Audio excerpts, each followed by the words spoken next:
रामायण की कथा में हनुमान जी का लंका दहन एक ऐसी घटना है जो उनकी भक्ति, शक्ति और निष्ठा का प्रतीक है। यह कथा न केवल उनके पराक्रम को दर्शाती है बल्कि अधर्म पर धर्म की विजय का संदेश भी देती है। आइए इस कथा को और विस्तार से अधिक विवरण के साथ सुनते हैं।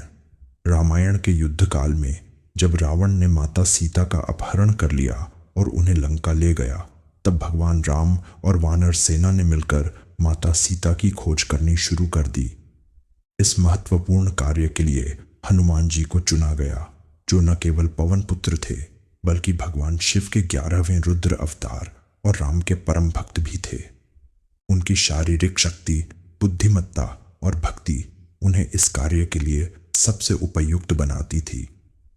हनुमान जी ने समुद्र पार करने का निश्चय किया।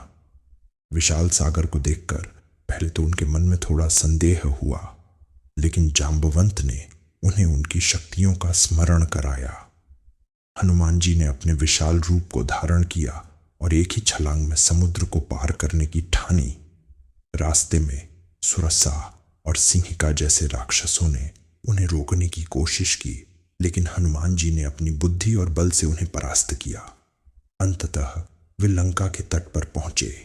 लंका रावण की सुनहरी नगरी सोने, चांदी और रत्नों से सजी थी। इसके चारों ओर ऊंची प्राचीरें और सशस्त्र राक्षस सैनिक तैनात थे। हनुमान जी ने अपने सूक्ष्म रूप को धारण किया ताकि कोई उन्हें देख न सके।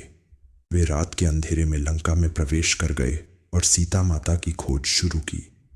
उन्होंने रावण के विशाल महल, बगीचों, मंदिरों और सैनिकों के शिविरों को छान मारा। हर जगह उनकी नजरें सीता माता को ढूंढ रही थीं। अंततः हनुमान जी अशोक वाटिका में पहुंचे, जहां उन्होंने माता सीता को एक वृक्ष के नीचे बैठे देखा। वे उदास थीं, लेकिन उनकी आंखों में राम के प्रति अटूट विश्वास था। रावण की राक्षसनियां उन्हें चारों ओर से घेरे हुए थीं और समय समय पर रावण स्वयं वहां आकर सीता को धमकाता था। हनुमान जी ने छिपकर यह सब देखा और सही समय का इंतजार किया। जब राक्षसनियां सो गईं, हनुमान जी ने अशोक वाटिका के एक वृक्ष पर बैठकर मधुर स्वर में राम का नाम लिया।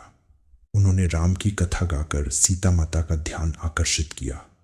सीता ने ऊपर देखा और एक छोटे से वानर को देखकर आश्चर्यचकित हुई। हनुमान जी ने अपना परिचय दिया और कहा, मैं प्रभु राम का दूत हूं। वे आपको मुक्त कराने के लिए शीघ्र ही लंका आएंगे। उन्होंने राम की मुद्रिका सीता को दी, जो राम ने उन्हें सौंपा था। सीता माता की आंखों में आंसू छलक आए। उन्होंने हनुमान को अपनी चूड़ामणि दी और कहा, इसे प्रभु राम को देना और कहना कि मैं उनकी प्रतीक्षा कर रही हूं। हनुमान जी ने सीता को आश्वासन दिया कि राम की सेना शीघ्र ही लंका पर आक्रमण करेगी और रावण का अंत होगा। इसके बाद हनुमान जी ने सोचा कि रावण को उसकी ताकत का एहसास कराना जरूरी है। हनुमान जी ने जानबूझकर अशोक वाटिका में कुछ पेड़ उखाड़े और राक्षसों को ललकारा।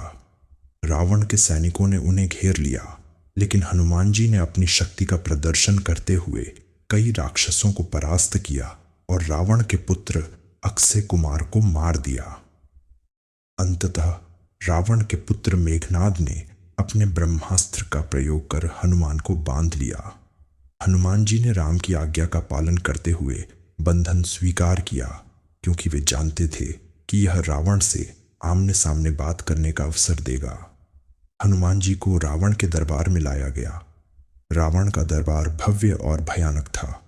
वहां सोने के सिंहासन पर बैठा रावण हनुमान को देखकर हंसा और पूछा, कौन हो तुम जो मेरी लंका में घुस आए? हनुमान जी ने निर्भीकता से उत्तर दिया, मैं श्री राम का दूत हूं। तुमने उनकी पत्नी सीता का अपहरण किया है। उन्हें तुरंत मुक्त कर दो, अन्यथा प्रभु राम की सेना तुम्हारी लंका को राख कर देंगी। रावण हनुमान के इस साहस को देखकर क्रोधित हो गया। उसने हनुमान को मारने का आदेश दिया, लेकिन उसके भाई विभीषण ने समझाया कि दूत को मारना धर्म के विरुद्ध है। तब रावण ने हनुमान को अपमानित करने की योजना बनाई। उसने आदेश दिया कि हनुमान की पूंछ में कपड़ा लपेटकर तेल डाला जाए और उसमें आग लगाई जाए। रावण को लगा कि इससे हनुमान की शक्ति और साहस टूट जाएगा। राक्षसों ने हनुमान की पूंछ में कपड़े लपेटे, तेल डाला और आग लगा दी। लेकिन हनुमान जी, जो पवन पुत्र और शिव के अवतार थे, इस आग से विचलित नहीं हुए। उन्होंने अपनी भक्ति और शक्ति से रस्सियों को तोड़ा और विशाल रूप धारण किया। उनकी पूंछ जल रही थी, लेकिन यह उनके लिए कोई दुख नहीं, बल्कि रावण के अहंकार को जलाने का अवसर था। हनुमान जी ने अपनी जलती हुई पूंछ के साथ लंका में उत्पात मचाना शुरू किया। वे एक महल से दूसरे महल, एक भवन से दूसरे भवन की छतों पर कूदने लगे। उनकी पूंछ की आग ने लंका के सुनहरे महलों, रत्न जड़ित मंदिरों और राक्षसों के शिविरों को जलाना शुरू कर दिया। लंका की सड़कों पर आग की लपटें फैल गईं और धुआं आसमान को छूने लगा।